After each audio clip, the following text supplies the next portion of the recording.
Elegy karya Ahmad Subhanuddin Alwi.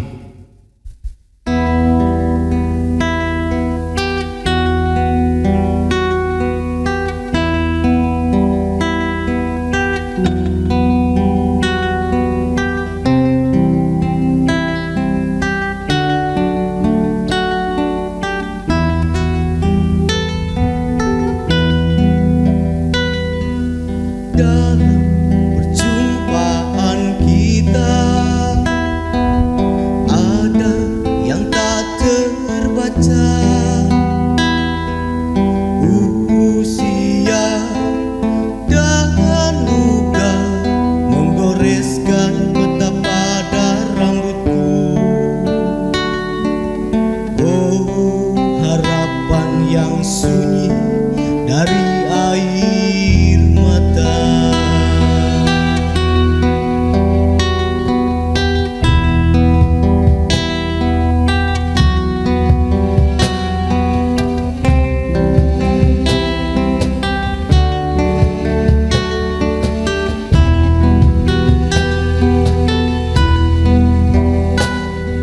Bersikirkan bunga-bunga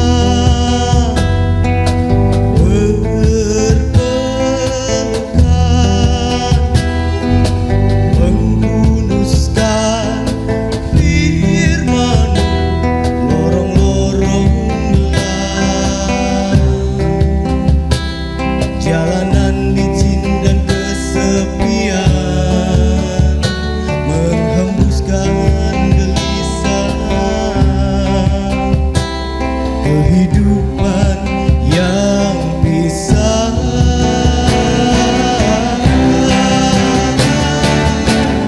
Pada tanganku mimpi-mimpi dan keterasingan, berharap dalam doa, menggantungkan gemuruh suara-suara pembantaian yang tak terbaca. Tanganku mimpi-mimpi dan keterasingan, berharap dalam doa, mengalunkan gemuruh suara-suara pembantaian yang tak terbaca.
Pada tanganku mimpi-mimpi dan keterasingan, berharap dalam doa, mengalunkan gemuruh suara-suara pembantaian yang tak terbaca. Pada tanganku mimpi-mimpi dan keterasingan, berharap dalam doa,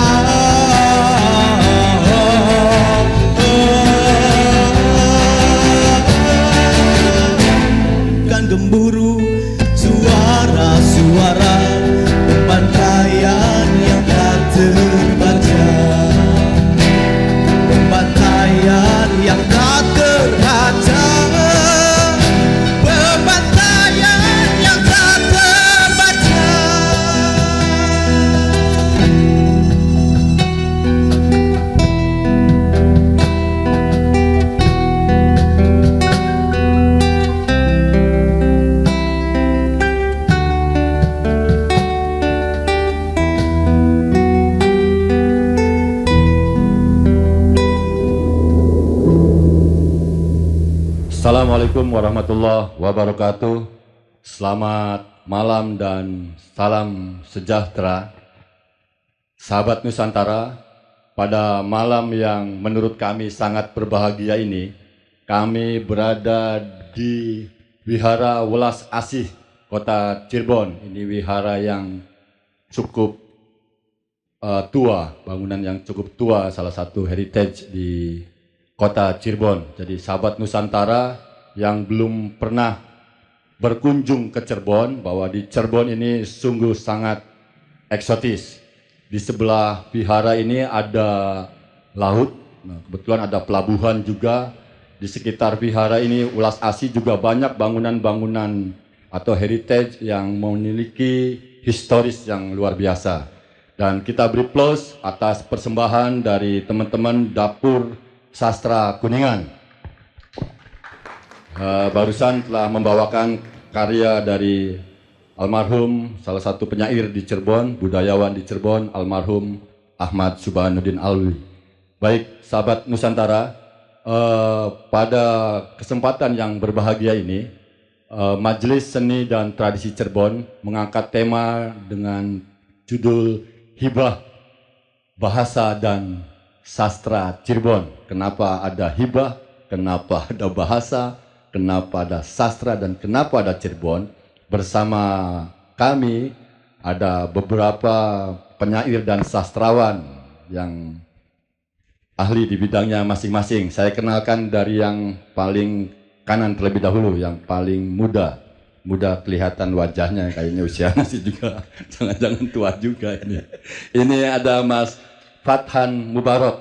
Beliau adalah salah satu penyair Cirebon. Banyak sekali karya-karya yang beliau hadirkan. Pernah satu kumpulan puisi ya Mas Fathan dengan almarhum Ahmad Subhanuddin Alwi dalam kumpulan puisi bahasa Cirebon. Mas Fathan salah satu penyair muda yang masuk dalam kumpulan puisi Cirebon. Di sebelah Mas Fathan ada Mas Adi Saptaguna. Nah, ini beliau juga sastrawan ini. Sangat senior. Senior itu senang nipu orang. Ini banyak juga karya-karyanya. Kebetulan Mas Adi Saptaguna hari-harinya banyak di Indramayu ya Mas ya. Banyak di Indramayu. Tapi Indramayu, Cirebon dan Majalengka itu cuma dibatasi persoalan administrasi. Nah, semuanya dalam kulturnya kita sama, adalah Cirebon. Yang sangat menarik pada malam hari ini adalah di sebelah kiri saya perempuan satu-satunya, jadi yang paling cantik ini. Ini ada Ibu Eti Herawati. Selamat malam, Ibu. Selamat malam, Mas Kampleng Ya. dan kawan-kawan semua. Ya. Ini Ibu Eti Herawati adalah Bunda Literasi Cirebon. Beliau juga pembaca puisi, pernah tampil di salah pertunjukan Simfoni Tarling saat itu di Taman Ismail Marzuki, membawakan puisi karya almarhum Ahmad Subhanuddin Alwi. Dan secara kebetulan sekarang beliau nyamar jadi wakil wali kota Cirebon. Nah, ini wakil wali kota itu nyamar. Kerjaan sehari-harinya memang mengamati dan aktif di bidang kesenian ya, wakil ya. Dan sekarang concern pada persoalan literasi. Di sebelah Ibu Eti Herawati ada Mas Faris Al-Faisal. Nah, ini Mas Faris Al-Faisal juga datang jauh-jauh dari Indramayu. Beliau adalah salah satu seorang sastrawan. Karya-karyanya banyak yang beliau hadirkan. Dan banyak juga ya yang mendapat penghargaan ya Mas ya. Pernah menjuara 1 kalau tidak salah menulis puisi. Saya pernah membaca berita bahwa Mas Faris ini puisinya menjadi terbaik di Indonesia, pernah terbaik. Baik sahabat Nusantara, tadi baru saja kita sama-sama saksikan pertunjukan dari musikalisasi puisi dari teman-teman Dapur Sastra Kuningan. Nah, jadi ini kan asik nih, ada Cirebon, Kuningan, Indramayu, Majalengka kemarin sudah. Jadi nanti bersabar Majalengka nanti bisa hadir lagi. Sahabat Nusantara, baru saja Cirebon berduka kemarin kehilangan salah satu budayawan terbaik, almarhum Mas Nurdin M. Nur. Kami dari Majelis Seni dan Tradisi Cirebon mengucapkan turut belasungkawa. Semoga almarhum amal ibadahnya diterima oleh Allah Subhanahu wa Ta'ala, Tuhan Yang Maha Esa. Mengenang karya-karya beliau, sahabat Nusantara, mari kita sama-sama dengarkan satu pembacaan puisi dari Mas Adi Saptaguna, karya Mas Nurdin. Selamat menyaksikan. Assalamualaikum warahmatullahi wabarakatuh. Salam sejahtera. Ketika saya mendengar Mas Nurdin M. Nur, budayawan, wartawan senior, meninggal dunia, saya langsung teringat dengan judul buku puisi Megamendung. Saya ambil buku itu dan saya baca. Saya hampir menangis karena ada puisi yang ditulis oleh beliau 32 tahun yang lalu. Seakan-akan puisi itu dipersiapkan untuk menyambut kematiannya. Saya akan bacakan pada malam hari ini.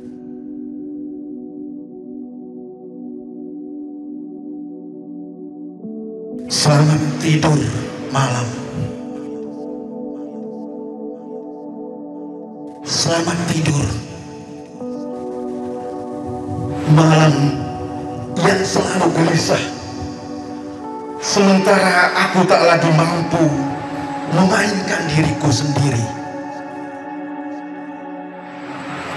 Gerimis kembali tiba dan menyapaku lewat kata-kata. Sungguh kau menjadi asing, dan sejak kapan kau kehilangan dirimu serta keagunganmu? Rindu ini mulai menetes, jatuh di tengah gelap malam, lalu menapaki sepi yang tandus.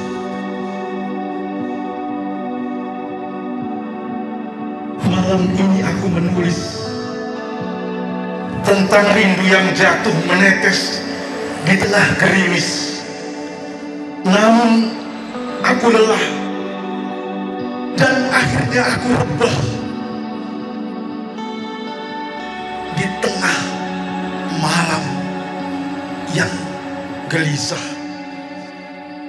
Cirebon, 25 November 1988. Terima kasih. Assalamualaikum warahmatullahi wabarakatuh.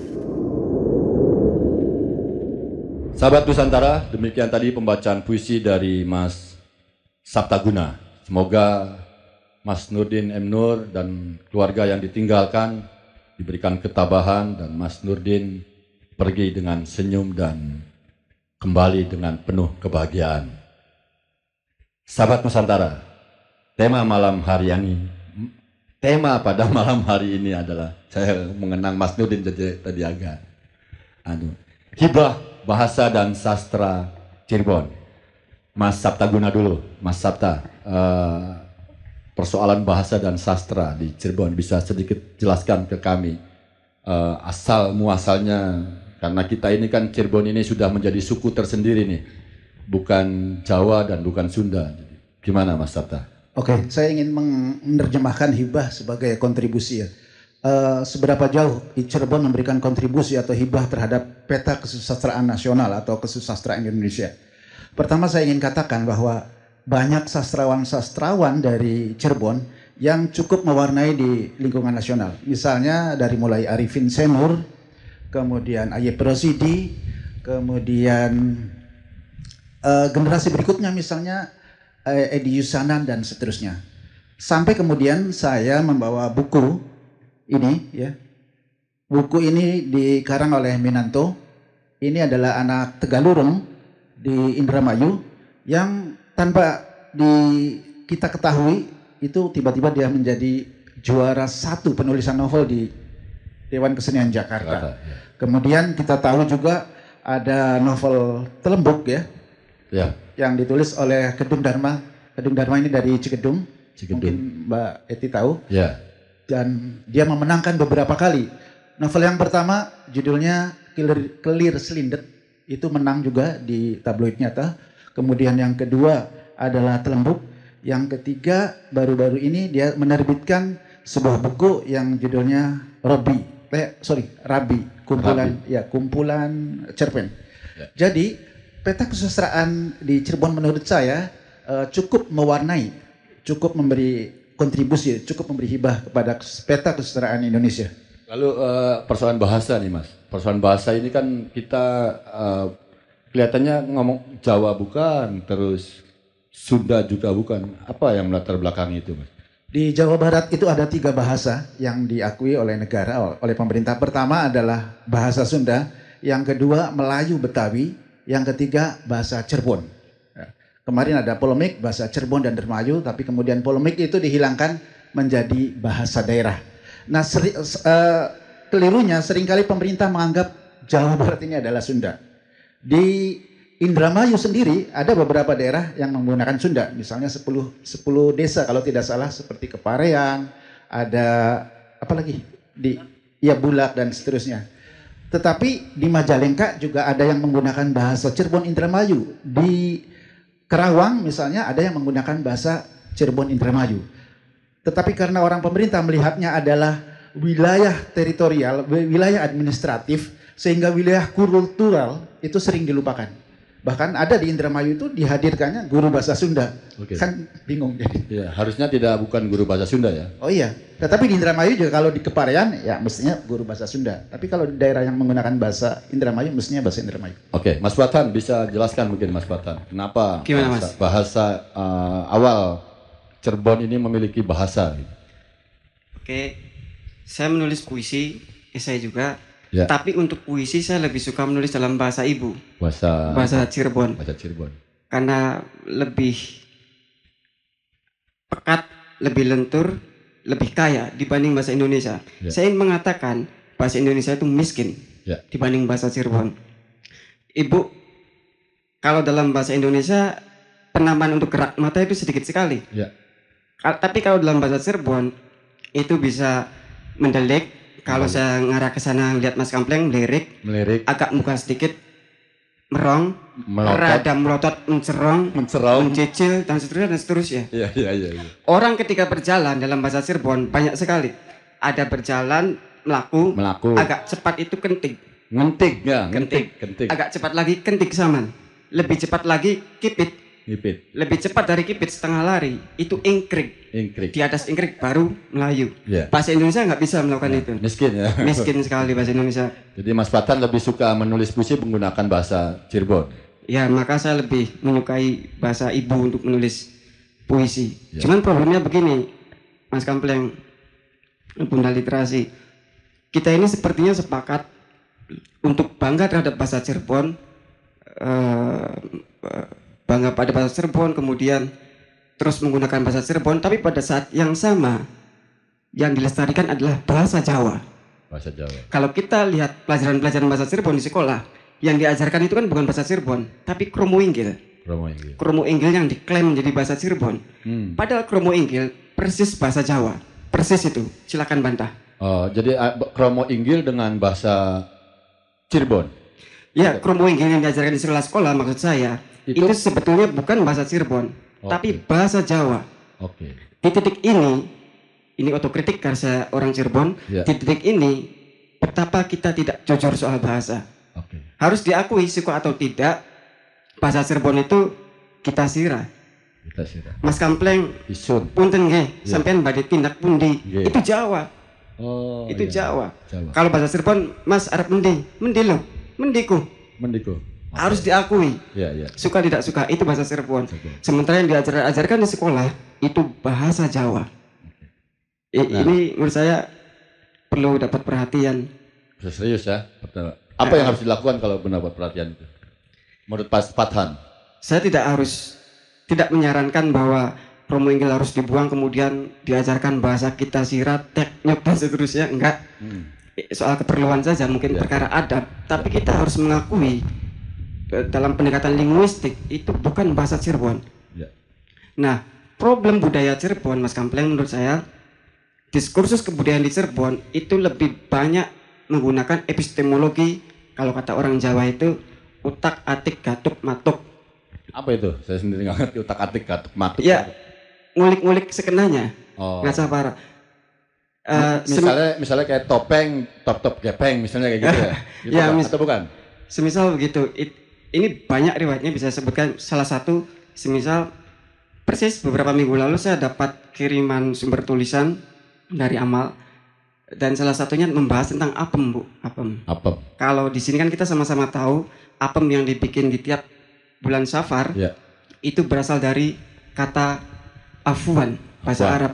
Pengampunan, ampunan. Kan begitu pengetahuan. Tapi kalau saya cek lagi, kata apam sebenarnya apam itu sudah ada pada puisi kuno di Tamil. Ditulis 300 tahun sebelum Masehi.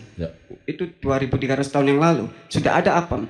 Nah, kemudian apam ini dibawa oleh orang-orang Yahudi ke Kerala. Kerala itu salah satu negara bagian di India dan menjadi makanan pokok di Kerala di India.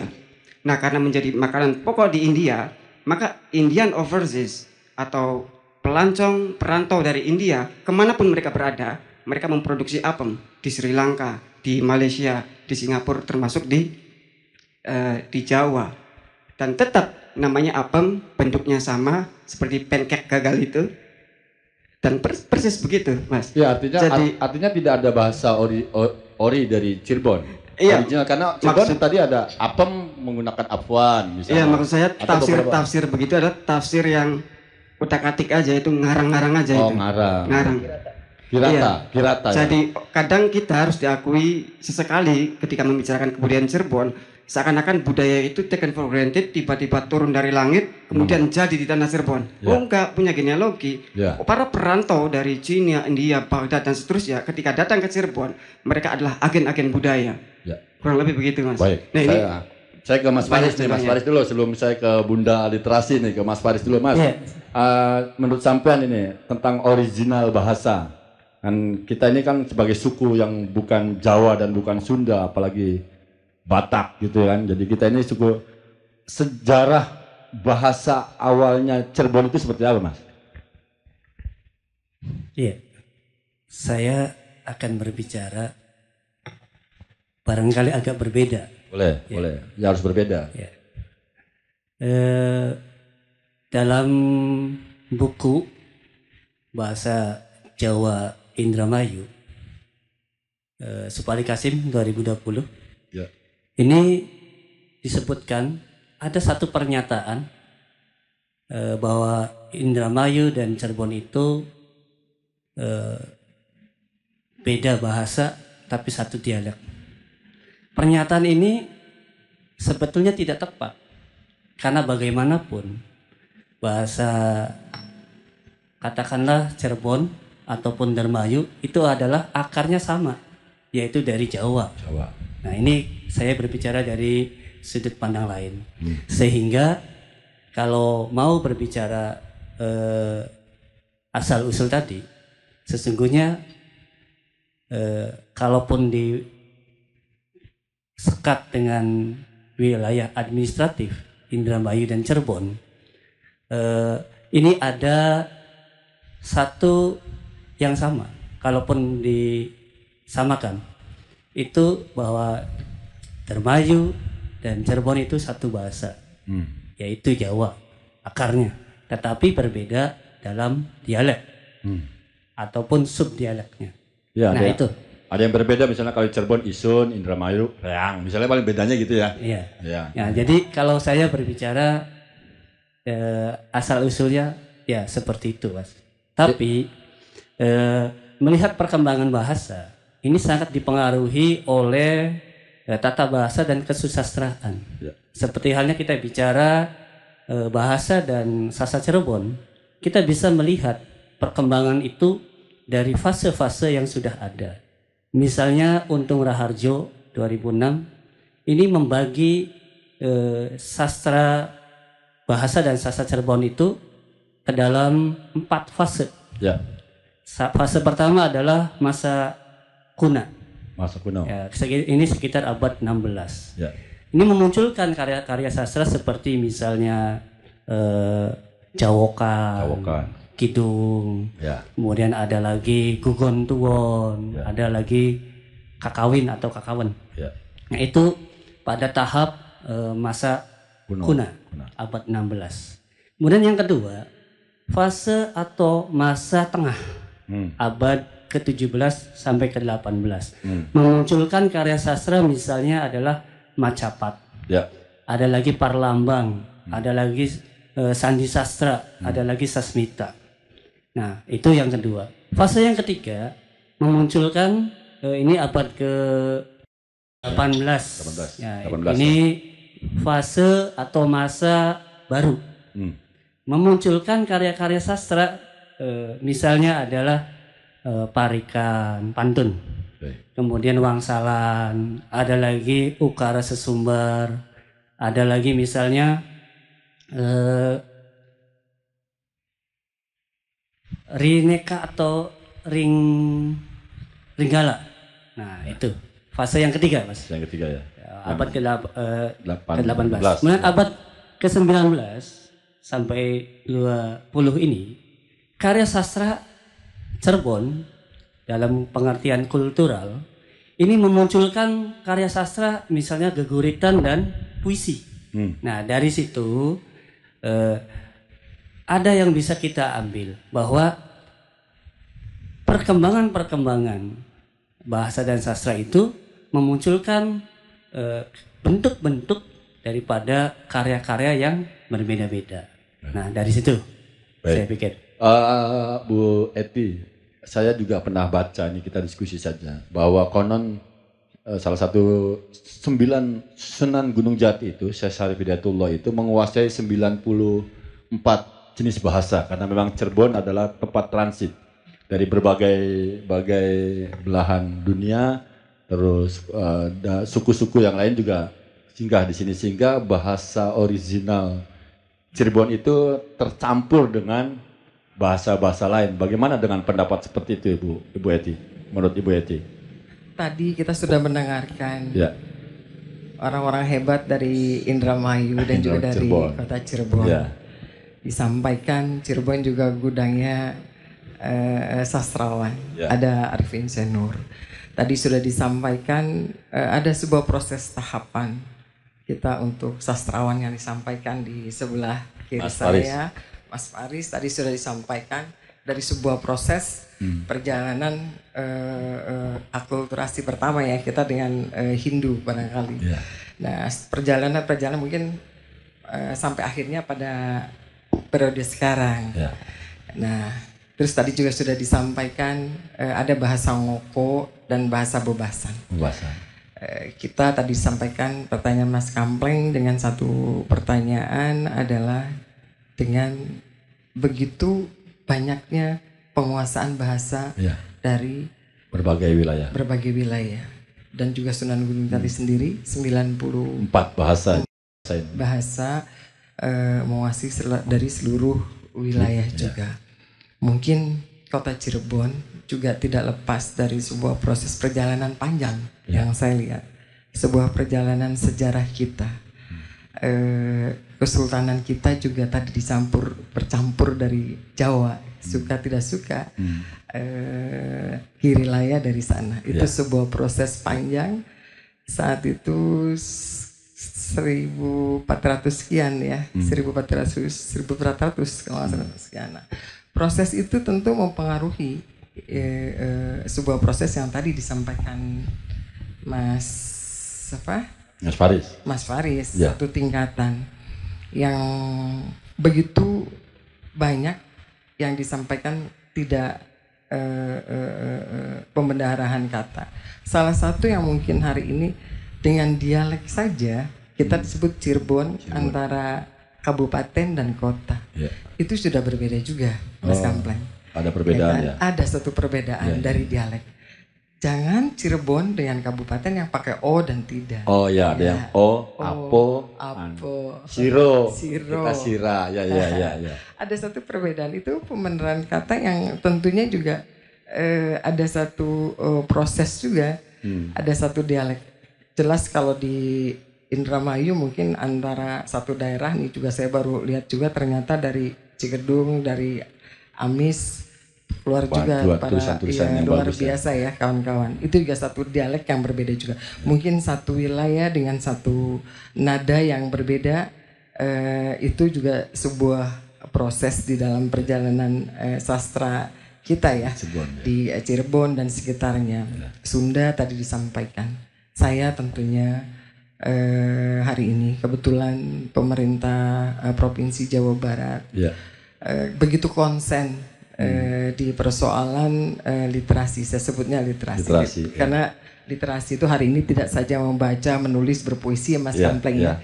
Yang hari ini mungkin majelis seni dan tradisi hadir di tengah-tengah bangunan yang di perjalanannya ini 1595.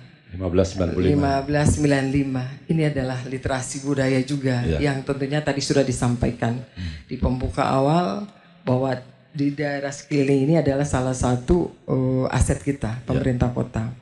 Pemerintah Jawa Barat dalam hal ini untuk mengembangkan bagaimana proses khususnya di seluruh Jawa Barat ini hadir, saya kebetulan tadi disebut sebagai bunda literasi dari kota Cirebon. Nah ini konsentrasi kita tentunya dari pemerintah provinsi dan pemerintah kota Cirebon, bagaimana kita untuk bisa mengawal tadi yang disampaikan orang-orang hebat yang tadi luar biasa menyampaikan. Ada sebagian yang saya harus banyak belajar bahwa ternyata begitu panjang perjalanan sastrawan dan prosesnya sampai pada akhirnya tentu kita berada di tengah-tengah persoalan yang hari ini, persoalan bahasa, persoalan lain sebagainya. Dengan tadi pertanyaan 94 bahasa yang dikuasai Sesarip. Ini juga sebuah bentuk tentunya kemampuan yang luar biasa. Satu itu, dan kedua tentu di zamannya Cirebon ini ada sejarah panjang bahwa kita tadi disampaikan juga ada pelabuhan dan sebagainya. Tentu para pendatang tidak saja dari Indonesia, dari mancanegara, dari Gujarat, dari Cina. Ini salah satu contoh akulturasi yang ada di kota Cirebon. Sampai hari ini mungkin ini juga hasil dari proses itu Mas Kampleng. Situasi bagaimana begitu kerukunan terjadi. Dan penguasaan bahasa tentu di zamannya sudah menyatukan bahasa itu untuk menyatukan dari berbagai budaya yang ada. Dan saya tentunya hari ini konsennya tidak saja bicara kita sebagai kepala daerah, tapi bagaimana kewajiban kita sama-sama dengan semua warga masyarakat dan untuk bisa bagaimana gitu di zaman sepanjang dulu juga sudah bisa melakukan itu. Hari ini kita apa kontribusinya? Itu yang saya mau tanyakan sebetulnya, Ibu Eti Herawati. Ibu kan didaulat sebagai Bunda Literasi Cirebon. Artinya dan secara kebetulan Ibu Eti Herawati juga nyamar jadi wakil wali kota. Jadi kan keliling-keliling tuh. Nah, pada persoalan bahasa dan sastra, menurut Ibu di Cirebon sekarang itu seperti apa, Ibu? Bahasa dan sastra. Kita kan Ibu keliling-keliling ya, mantau ya. Keliling-keliling. Satu kemarin saya sempat ngajar Pak. Siapa namanya? Pak Kang siapa? Mas Sabtaguna. Bukan Kang siapa namanya? Mas Nudin. Bukan Mas Nudin. Mas Sabtaguna. Mas Sabtaguna. Ya. Kemarin saya diberi kesempatan untuk mengajar. Mengajarnya adalah mengajar bahasa. Bahasa ngoko dan bebasan. Kan tadi. Saya sebagainya. Nah, ini ada salah satu yang tadi juga saya menyimak juga bahwa Cirebon dengan mungkin ada bahasa Siraelu. Nah, Isunelu kan gitu. Nah, ada satu bahasa Kulae. Nah, ini menurut saya memang tadi disampaikan Mas ini kalau saya mungkin ada bahasa Jawa, memang ada percampuran, tapi bahasan ini bebasan dengan ngoko hampir sama dengan Jawa Tengah, tapi juga berbeda. Kalau menurut saya nih boleh beda pendapat. Sama tapi berbeda. Iya, sama tapi berbeda. Enji, enggi, kan itu ya. Ada yang beda. Matur suwun, matur kesuwun, dan kesuwun dan matur suwun dan apa tuh? Kesuwun dan matur nuwun. Matur nuwun. Nah, itu beda tapi sama. Nah, ini mungkin salah satu yang saya keliling-keliling ya, Mas. Bahasa yang sangat hari ini kesulitan adalah bahasa bebasan.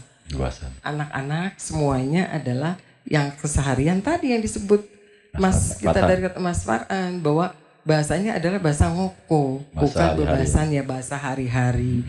Nah, kesulitan kita mungkin hari ini saya sekedik-sekedik saged. Nggih, kula ge saged lah. Nah, anak saya mungkin untuk ngomong bebasan ini jelas sama sekali nggak bisa. Ini adalah PR kita. Ya. Kalau Mas Kampleng tadi menanyakan sedih iya, saya juga tentu ini kemarin dengan memberikan pengajaran dan sedikit saya antara bisa dan nggak bisa. Kenapa mungkin satu harus belajar juga mengajar, kedua mungkin penguasaan bahasa yang tadi disampaikan antara Jawa Wetan dengan Jawa Cirebon halusnya juga ini pepakemnya harus juga secara komplit Mas Kampleng. Kalau saya lihat situasi hari ini di masyarakat ini kalau saya lihat sebagian yang bahasa bebasan halus mengetahui. Saya pikir ini tugas kita bersama. Satu itu. Terus tadi disampaikan tidak saja bebasan, kita bicara target literasi. Sebetulnya karena ini adalah situasinya kita bicara sastra, tentu saya juga sangat sepakat di anak-anak didik kita lebih menyampaikan pesan singkat ini dari usia dini ya Mas. Ya itu tadi kalau bicara hasil keliling-keliling satu aja yang miris bahwa Mas anak-anak kita per hari ini untuk belajar bebasan itu sama sekali mungkin karena tadi Mas Fathan pendapat Mas Fathan karena kurikulum di bahasa di sekolah juga tidak berpihak sama bahasa Cirebon. Salah satunya apakah itu? Itu kadang kita betul yang disampaikan Kang Saptaguna. Ada bahasa Sunda. Sementara kita nggak ngerti. Kita bukan orang Sunda. Kita bukan orang Sunda, kadang kesulitan. Nah, tapi dipaksa anak-anak kita untuk harus belajar bahasa Sunda yang tentunya sangat jauh gitu, Mas. Ya kalau bisa memang sepakat. Kang Saptaguna ini ada satu daerah di Indramayu yang ada bahasa Sunda, ada Jawa. Di kita juga sama. Di daerah di Argasunya itu sudah Sunda. Ya. Kita masuk di sini, ini kita bahasa ngoko. Iya kan? Yang bahasan itu yang rumahan. Nah, itu kan jadi sebagian saja yang tahu. Jadi ini tentu yang harus para pendidik dan juga teman-teman ya terutama pendidik dan dinas terkait ini harus menjadi sebuah sorotan perhatian ya Mas Kampleng. Kalau saya lihat ini harus diperhatikan betul. Jangan dianggap sepele persoalan bahasa. Karena itu adalah menyangkut harga diri identitas kita. Identitas Cirebon. Baik Bu. Nanti pokoknya mumpung jadi wakil wali kota nih dinasnya biar meluan, nimburi bantu-bantu gitu ya kan, Kang Saptaguna. Ini kan ada sebetulnya kayak di Cirebon tadi yang dibilang oleh Ibu Eti Herawati ada sebuah daerah agak pinggiran ke sana sudah Sunda.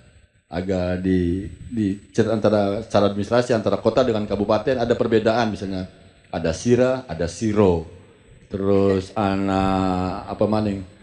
tentara pakainya tentaro, ini itu apa kalau kenapa bisa terjadi hal seperti itu Mas? Misalnya di Cirebon kitanya pakai isun, ning Indramayu nganggo reang, padahal kan satu wilayah yang sama gitu. Ya, saya kira itu nggak ada masalah, itu khasanah bahasa ya. Ada reang, ada isun, ada gula, ada inyong ya. Jadi sebagaimana Mas Faris katakan, akar kita itu kan sebetulnya Jawa. Sebetulnya bahasanya itu bahasa Jawa dialek Indramayu, bahasa Jawa dialek Cirebon. Tetapi orang-orang kan agak egois dalam hal ini. Oh nggak mau saya dikatakan bahasa Jawa, ini bahasa Cirebon. Saya nggak, bahkan orang Indramayu pun itu nggak mau dikatakan bahasa Cirebon. Ini bahasa Indramayu. Itu pernah polemik itu. Sehingga pemerintah bingung ya sudahlah bahasa daerah aja. Yang aman itu gitu katanya. Iya. Tapi kayaknya bahasa daerah saja. Bahkan ada kongres bahasa Perinyongan, coba. Kongres bahasa Perinyongan. Ada kongresnya. Oke, itu di golongan Banyumas yang menggunakan inyong itu. Karena Pak, seolah-olah itu identitas dia secara mandiri gitu. Padahal akar bahasanya adalah bahasa Jawa. Baik. Gitu. Baik, sahabat Nusantara, kita masih akan berbincang-bincang. Namun sebelum kita lanjutkan perbincangan ini, sahabat Nusantara yang belum subscribe dulu. Tekan tombol merah, klik. Nah, cari Mesti Cirebon itu. Loncengnya juga sekalian. Itu demi keberlangsungan kegiatan kita. Jadi sahabat Nusantara yang belum subscribe dulu. Sambil kami mau menikmati kopi dan hidangan yang dipersembahkan dari salah satu hamba Tuhan yang tidak mau disebutkan namanya. Semoga yang nyumbang ini kalau punya hutang, hutangnya lunas. Yang belum punya jodoh, cepat jodoh. Gitu. Terima kasih juga buat Distro Topeng yang telah membantu kegiatan malam hari ini, dan teman-teman pengurus Vihara Ulas Asih, terima kasih yang telah menyediakan tempat dan sound system dan lain sebagainya. Ini cukup menggembirakan sehingga menjadi energi positif bagi kami. Sebelum kita lanjutkan diskusi, kami istirahat sebentar. Ada persembahan dari Dapur Sastra Kuningan. Selamat menyaksikan. Teratai karya Sanusi Pane.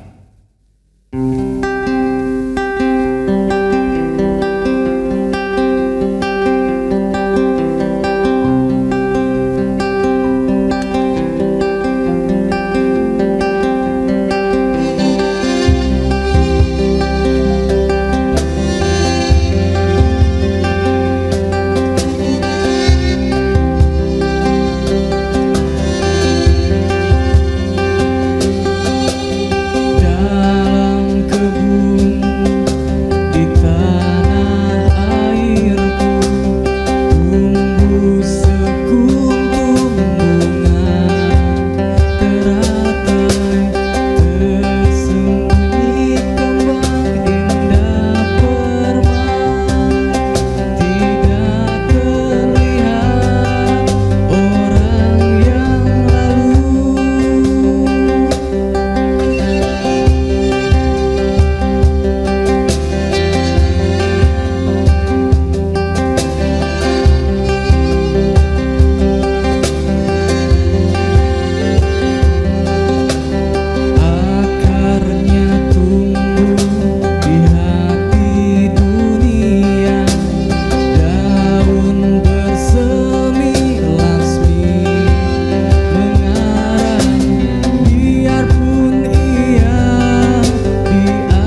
teratai bahagia berseri di kebun Indonesia. Yang sedih Jakarta, biar ku dengar tidak dilihat, biar ku dengar tidak dilihat. Engkau menjaga jarak,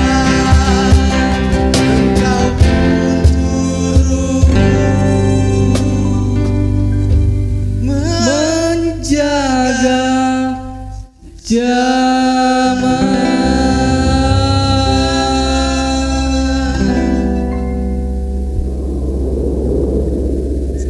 Kita beri applause buat Dapur Sastra dari Kuningan.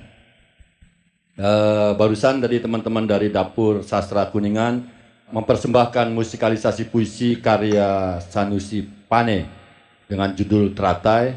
Sanusi Pane adalah salah satu penyair dari Sumatera Barat. Nah, kita hadirkan di sini salam buat keluarga besar sahabat Nusantara yang ada di Sumatera Barat. Karyanya sudah dibacakan dibawakan oleh orang-orang Cirebon. Dan sekali lagi sahabat-sahabat Nusantara yang belum subscribe terlebih dahulu. Pencet tombol merah, loncengnya juga. Nah, kasih jempol. Kalau yang senang, kalau nggak senang ya jempolnya dibalik gitu. Itu nggak apa-apa, bagian daripada kritik dan saran dalam kegiatan kita. Baik, sahabat Nusantara, tadi perbincangan sudah mulai mengarah ke kekinian gitu. Nanti Mas Fathan nih, ada sesuatu yang menurut Mas Fathan ingin disampaikan atau dibantah tidak dari pernyataan narasumber yang lain. Silakan Mas Fathan. Oke, akhirnya saya lebih memilih bahasa Cirebon ketika menulis puisi. Tadi selain lebih kaya dan presisi, ternyata bahasa Cirebon juga membanggakan, Mas. Ya. Jadi secara psikolistik, cek semisal kata ganti orang pertama. Dalam bahasa Indonesia itu ada kata saya. Ya. Itu berasal dari kata sahaya. Sahaya. Menunjukkan inferioritas di hadapan yang superior. Kemudian di bahasa Cirebon yang lain itu ada kata kula. Itu dari kata kawula. Itu juga yang patron klien, orang bawahan. Ya. Termasuk kata isun, dari kata ingsun itu lebih parah lagi. Ya. Karena itu digunakan ketika berhadapan dengan Tuhan dan kabinet-kabinetnya, para malaikat itu. Ya. Nah, dalam bahasa yang lain, kata orang pertama disebut sebagai ambo, dari kata hamba. Sama inferioritasnya, Mas. Di Sunda ada kata abdi, ya sama pelayan juga derajatnya. Ya. Untuk orang ketiga disebut bahkan budak. Ya. Tapi di bahasa Cirebon, kita. Menurut saya gagah. Indramayu gagah lagi. Reang. Yangnya aja sudah gagah ditambah re. Iya, kalau dalam Wiakarana itu awalan re menunjukkan sesuatu yang terhormat. Sun, itu saya. Tapi untuk menunjukkan saya orang terhormat, resun. Nah, reang menurut saya re-nya itu imbuhan. Merujuk dari Wiakarana. Sehingga saya lebih suka sekali lagi menggunakan bahasa Cirebon. Tapi problemnya seperti yang dibilang Kang Sabta tadi, orang banyak menyalahpahami Cirebon. Tahun 70-an, sekolah-sekolah di Cirebon, karena Cirebon itu dianggap Sunda, maka diajarkan bahasa-bahasa Sunda. Ternyata wong Cirebon kelimpungan, gak ada yang ngerti, Mas. Diajari bahasa Sunda tapi tidak ngerti kan? Gak ngerti, di kelas itu kelimpungan, muridnya kelimpungan, guru yang ngajar kelimpungan, gak ada yang ngerti. Oke, ini berarti Cirebon bukan Sunda. Oke, kita ganti, bahasa Jawa. Jawanya Jawa Solo. Pak dape kelimpungan, Mas. Kelimpungan. Sing ngajar puyeng, sing diajar lebih puyeng. Oh, berarti bukan Jawa juga. Akhirnya kemudian dikeluarkan buku bahasa Jawa dialek Cirebon. Oh, gitu. Nah, kemudian akhirnya menjadi bahasa Cirebon yang sebetulnya dibilang Kang Sabta tadi polemik. Tapi saya ingin menyebutkan dalam polemik penobatan bahasa Cirebon itu kan merujuk pada penelitian Giter. Kalau Giter ini indikasi perbedaan bahasa satu dengan pembanding itu 80%. Harus 80%.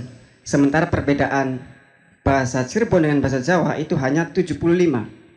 Dan bahasa Jawa berikutnya cuma 76, tidak sampai 80. Maka tetap disebut sebenarnya secara linguistik kajian bahasa, Cirebon adalah bahasa Jawa, dialek Cirebon. Itu genealogi kan dari situ. Tapi saya ingin menyebut juga, metode Gruyter itu dipakai oleh para ahli bahasa untuk melakukan pemilahan bahasa di Eropa. Jadi di Eropa itu rata-rata perbedaan bahasanya cukup tinggi, maka dipakai sampai 80%. Ada metode lain yang sebenarnya lebih cocok dipakai di Nusantara, itu namanya Lauder. Dialek metrikal metodenya, orangnya Lauder.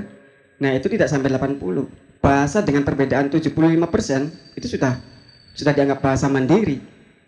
Metode itu. Nah kenapa kita tidak pakai metode itu? Yang pertama itu. Yang kedua adalah ketika dilakukan penelitian Gruyter tadi, anggota tubuh misalkan, dan beberapa kosakata lain, saya ingin bertanya, itu yang disodorkan adalah bebasan, kromoinggil, atau ngoko.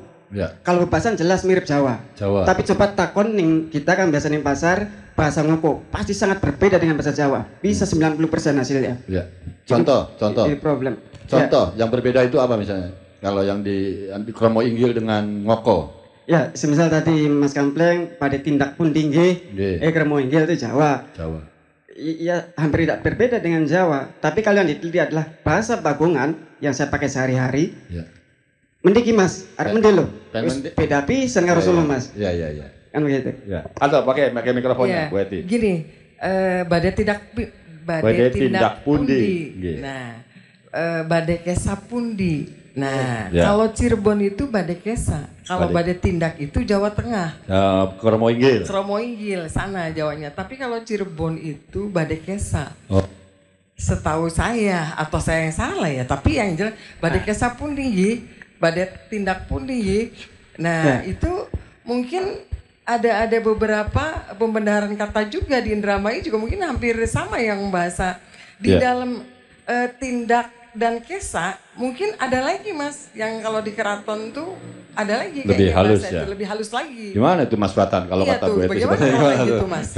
Jadi saya sih yang orang nanya ini jangan-jangan salah ini jadi saya nanya. Kalau bahasa Cirebon kan ada strata, ada kasta. Ketika berbicara dengan orang sepantaran lebih tua, berbicara dengan atasan, petinggi kan beda-beda. Tapi di Jawa lebih kaya lagi. Tidak hanya pembedaan antara berbincang dengan setara, kemudian atasan, tapi juga dalam bahasa Jawa ada bahasa yang khusus digunakan ketika berhadapan dengan yang transendental, yang Tuhan dan kabinetnya itu. Itu beda. Nah itu masih dipakai dalam pewayangan Jawa.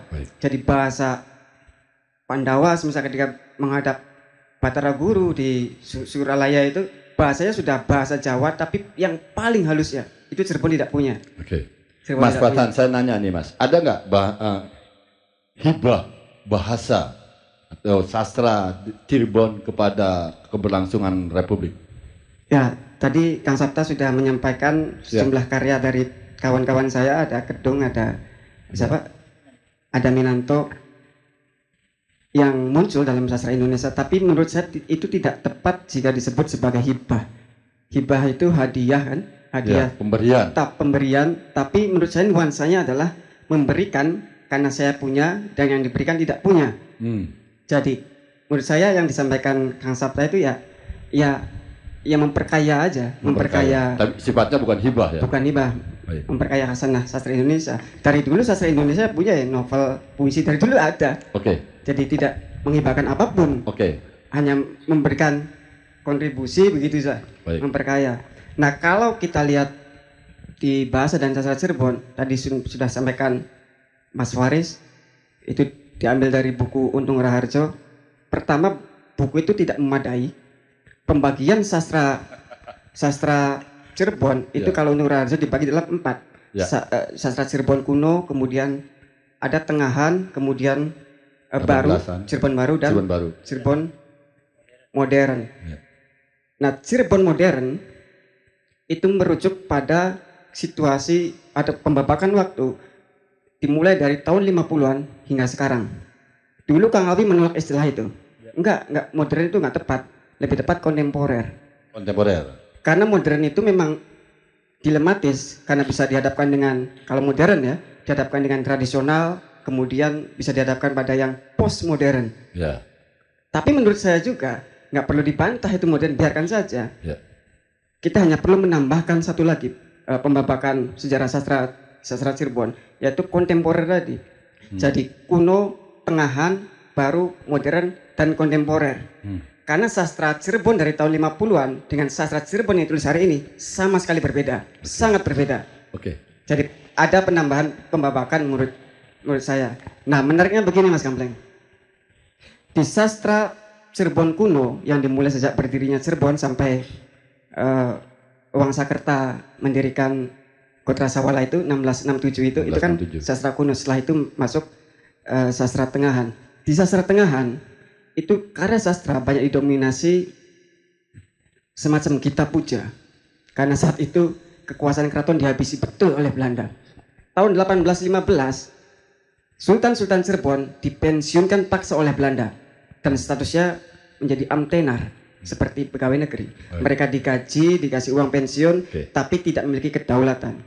Nah, akhirnya untuk mengimbangi kemerosotan wibawa keraton dibikin sastra gita puja, isinya puja-puji. Nah, selain itu yang menarik ini ada kaitannya dengan hibah.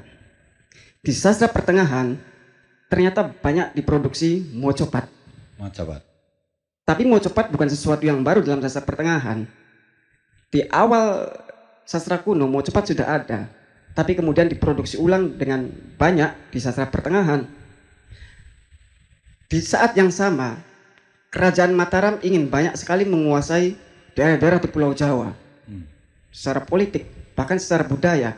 Karenanya sebagai simbol bahwa Mataram penguasa Jawa, maka kekayaan-kekayaan budaya dari daerah-daerah yang dikuasai diambil alih oleh Mataram. Salah satunya mocopat. Mocopat itu diambil oleh Mataram, dikembangkan Mataram, dan diklaim oleh orang Jawa sebagai karya Jawa. Ini saya tidak ngarang, ini pendapat dari... Oh, saya juga nggak ngomong sampean ngarang. Dari Isaac Cohen, Cirebonolog yang doktor dari Yale University itu. Itu sebenarnya karya aslinya dari Cirebon yang diklaim oleh Jawa, kata Profesor Cohen itu, bukan kata saya. Dan itu logis. Tapi barangkali begini Mas Gampleng, ya sudahlah, daripada polemik ya itu diambil atau tidak dan seterusnya, momen ini kita pastikan saja, sudahlah, itu hibah dari Cirebon untuk bangsa Jawa. Mau cepat silahkan diambil, itu hibah. Itu hibah untuk bangsa Jawa ya. Gimana saya ingin menambahkan begini, bahwa kita Cirebon, Indramayu ini banyak yang rabun dekat budaya, rabun dekat bahasa, rabun dekat khasanah sastra. Misalnya begini, banyak karya-karya sastrawan Cirebon yang kemudian tidak dibaca sama sekali oleh generasi Cirebon, di Cirebon berikutnya. Misalnya saya bisa sebutkan ya, Subagio Madari misalnya di sini. Subagio Madari itu pemenang novelet. Dia sekarang ada di Sindang Laut ya, di Astana Japura. Novel-novelnya, tapi untuk generasi sekarang tidak tahu mana karyanya. Di Indramayu itu di Desa Tegalurung ada seorang penulis cerita anak-anak, bukunya itu ada 20 bahkan sampai 30, memenangkan penulisan lomba cerita anak di Balai Pustaka. Tapi tidak ada orang Indramayu tahu. Yang tahu karena itu hanya disebarkan di seluruh Nusantara. Nah, kita ini punya ada Edius Anan, ada J.S. Kamdi, ada Tandis Kober. Nah, itu menurut saya, ya, kebetulan ada Bunda Literasi di sini. Sekali-kali diberikanlah kesempatan untuk menerbitkan buku-buku itu. Sehingga generasi kita tidak rabun dekat bahasa atau sastra. Baik, nanti Majelis Seni dan Tradisi akan menerbitkan karya-karya salah beberapa sastrawan di Cirebon. Mas Faris, ini sahabat Nusantara kan tidak semua orang yang pandai, juga pengen belajar. Mas, bisa jelasin ke kami tidak? Apa sih sastra itu, Mas? Ini pertanyaan yang paling, maksud saya juga harus banyak kan dari tadi kita ngomong sastra tengahan, sastra itu. Sastra itu apa? Iya. Karya sastra itu apa? Iya, betul. Bagi saya, sastra itu bagian dari bahasa. Kalau bahasa itu adalah sesuatu yang masih katakanlah belum terperas, sastra adalah hasil perasannya. Jadi sastra itu adalah sesuatu pilihan dari bahasa yang menciptakan sesuatu hal yang berbeda atau sesuatu yang baru. Contoh, dari sastra kita dari bahasa kita bisa mengambil kata-kata yang bermakna. Nah, misal kalau kita buat satu tulisan prosa, kemudian kita ambil beberapa kata-kata yang ada di situ, kita peras, maka bisa menjadi satu puisi. Maka bagi saya sastra adalah perasan dari bahasa. Karena saya tidak ingin menjawab misalnya menurut Kamus Besar Bahasa Indonesia. Ya. Saya juga tidak nanya Kamus Bahasa Besar Indonesia, Mas. Saya nanya ke Mas Faris. Betul. Jadi biar ada wawasan dari teman-teman.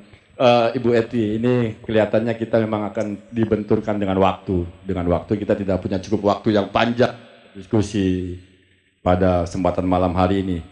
Ibu, apa harapan Ibu sebagai Bunda Literasi terhadap generasi kita, generasi kekinian atau generasi sekarang terhadap perkembangan bahasa dan sastra Cirebon? Sebelum saya berharap dan berharap banyak. Satu yang tadi disampaikan, saya punya PR nih. Kang siapa tuh namanya Sabtaguna. lupa lagi. Kang Sabtaguna, tentu ini adalah masukan yang luar biasa. Hasil karya saudara-saudara kita di tiap wilayah, di tiap daerah. Begitupun tadi disampaikan di Indramayu dengan karya sastra yang terlembuk. Mungkin sebagian sahabat Nusantara juga nggak paham apa artinya terlembuk. Kan gitu. Jangan kasih tahu biar suruh pada datang ke Cirebon, Bu. Jangan dikasih tahu. Terus satu lagi apa tuh isinya lagi tuh? Ada telembuk. Cirebonnya kaya tuh. Aib dan nasib. Ada telembuk. Ini sebetulnya mengisyaratkan sebuah perjalanan, sebuah situasional di wilayah. Dan mungkin dan lain-lain banyak sekali. Di kota Cirebon sendiri, kebetulan Mas Kampleng, kita para guru yang tentunya sudah berjalan sekitar 4 tahun kalau nggak salah. Karya sastra dari setiap guru, dari wali murid, kita bukukan dan hasilnya cukup lumayan. Banyak saya mohon maaf sekali lagi, harusnya saya bawa ya. Kelupaan banyak sekali yang hasil karyanya. Kemarin waktu kita bicara literasi, juga beberapa karangan dari puisi, dari semua itu dari para pendidik. Kang. Jadi ini tentu situasi kebangkitan sastra. Di kalau saya sih nggak mau menyebut modern ya. Walau tahapan tadi ada tahapan kuno, terakhirnya adalah modern, tidak. Karena kita sebut modern sampai kapan, Mas? Ada modern lagi loh nantinya. Masih bagus tahapan tahun ya. Setelah kemerdekaan 1945 dari sekian dan mungkin periodisasinya adalah mengisi di perubahan zaman. Nah ini saya lebih cocok ke sana ketimbang kita pakai acara modern. Jadi saya nggak sepakat dengan modern. Kalau bicara ke depan, tentu harapan ya DPR yang harus dilakukan dari kami dan juga dari wilayah 3 khususnya, sekali-sekali mungkin pameran karya anak-anak kita di wilayah 3 ya. Mungkin ini juga sangat luar biasa, nanti dikumpulkan para seniman, para tokoh-tokoh yang membahas masalah sastrawan. Ini juga perlu menjadi masukan, Mas Kampleng. Karena kita juga perlu tadi pengumpulan novel-novel yang luar biasa. Kemarin saya dapat hibah buku juga dari kawan-kawan, kalau nggak salah belajar politik dari titik nol apa. Semuanya banyak banget ya. Yang intinya menginspirasi dan memberikan pembelajaran buat kita. Jadi satu hal yang saya sampaikan ke harapan tentunya sebagai Bunda Literasi, juga mewakili 2 dari seluruh Jawa Barat. Tentu kita harus mendorong anak-anak kita untuk gemar, giat, menuangkan hasil karyanya. Dan juga kitanya sebagai pengambil kebijakan. Betul-betul memberikan ruang, Mas Kampleng, itu yang sangat penting. Karena anak-anak hari ini kalau tidak diberi ruang juga, mereka juga tidak semangat. Ini yang tentunya harus kita pikirkan bersama-sama. Saya terakhir mengucapkan terima kasih ke Ibu Atalia, Ibu Gubernur yang tentunya memberikan dukungan luar biasa untuk literasi di Jawa Barat. Yang ini Ibu menjadi Atalia, betul. Itu subscribe dulu, subscribe Bu Atalia, subscribe mesti. Ya, jadi mudah-mudahan ke depan Majelis Seni dan Tradisi bisa duduk bersama di Gedung Sate dan bicara persoalan literasi di Jawa Barat dan apa sih sastrani di Jawa Barat terdiri dari berapa sih? Tidak saja kota Cirebon kan, ada Sunda, ada Jawa. Sunda juga bermacam-macam. Ada Cianjuran, ada juga Tasikan, kan Sunda semua tuh Mas. Mungkin ini lebih untuk seluruh Indonesia. Ini perlu diketahui. Dan lebih Jawa keren, Barat keren lagi itu dilaksanakannya di Cirebon, bukan? Iya, nggak jadi masalah. Kita berkunjung. Jadi mesti harus berkunjung keliling. Nggak masalah. Ini menjadi salah satu terobosan juga buat mesti Mas Kampleng. Catatan aja sekali. Ya harapannya seperti itu. Saya berharap tentunya di kota Cirebon dan di Indramayu di wilayah 3. Cirebon, mari kita bersama-sama kita dorong para seniman kita, para pengambil kebijakan kita untuk konsentrasi di apa yang sudah pendahulu kita berikan. Perjalanan panjang yang pada hari ini sudah ada di kota kita masing-masing. Literasi budaya, literasi menulis dan lain sebagainya. Semuanya judulnya ada literasi. Itu mungkin Mas Kampleng. Baik, sekarang saya Mas Faris penutup nih. Mas, di era digital ini semua produk sudah ada di digital, termasuk karya sastra juga sudah ada. Bagaimana Mas Faris berpendapat tentang bahasa dan hibah bahasa dan sastra Cirebon dalam pandangan Mas Haristen di era digitalisasi seperti ini? Iya, tidak pelak bahwa kita berada di era digital di mana segala sesuatunya perlu cepat, instan, dan segera. Untuk itu, bahasa dan sastra Cirebon yang merupakan bagian dari sastra nasional ini, para penggiat bahasa dan sastra ini harus pandai-pandai, harus pintar-pintar menggunakan era ini untuk berkarya, bukan sekedar gagah-gagahan, bukan sekedar gaya-gayaan, tapi juga bisa mengisi bahasa dan sastra ini dalam konteks untuk kemanusiaan atau universal. Baik. Mas Fathan, sebelum Mas Saptaguna nih sebagai penutup nanti, Mas Fathan, apa yang Apanya, Mas? Yang ingin disampaikan di closing acara malam hari ini? Perjalanan sastra Cirebon itu menggap-menggap. Karena aksara yang dipakai juga ganti-ganti. Rika Sara, kemudian diganti lagi menjadi Carakan Cirebon, diganti lagi menjadi Carakan Jawa, kemudian Arpegon, kemudian baru Latin. Jadi itu seperti Sisyphus, orang mendorong batu di atas gunung, terus angel-angel, begitu sampai puncak, jatuh lagi ke bawah.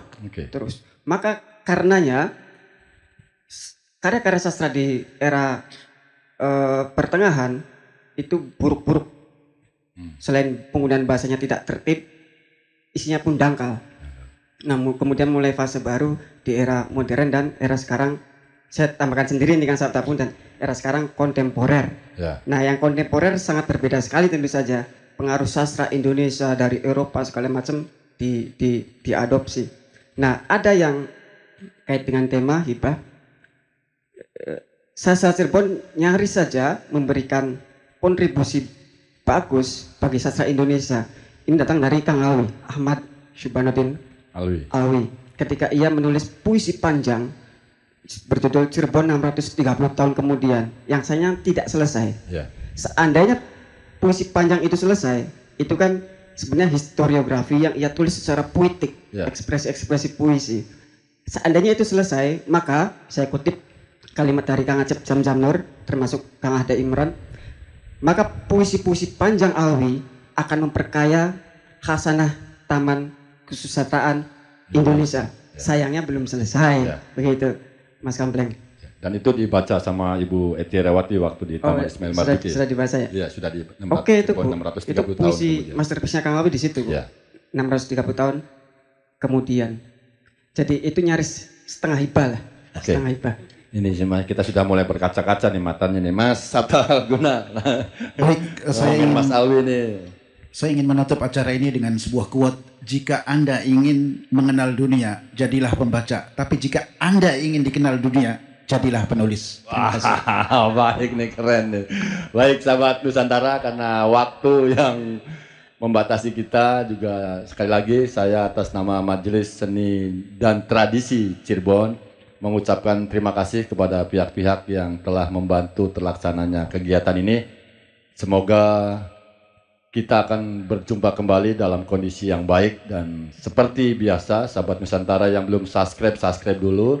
Seperti biasa Majelis Seni dan Tradisi Cirebon di penghujung perbincangan akan memberikan anugerah persaudaraan kepada Bapak dan Ibu yang sudah hadir di kita. Silakan Mas Fathan bisa berdiri di depan. Sini Mas, maju aja Mas, biar kita bisa nanti foto bersama. Sini Mas Sabta. Bu Eti sini Bu. Saya Bu Eti. Mas Faris sini Mas.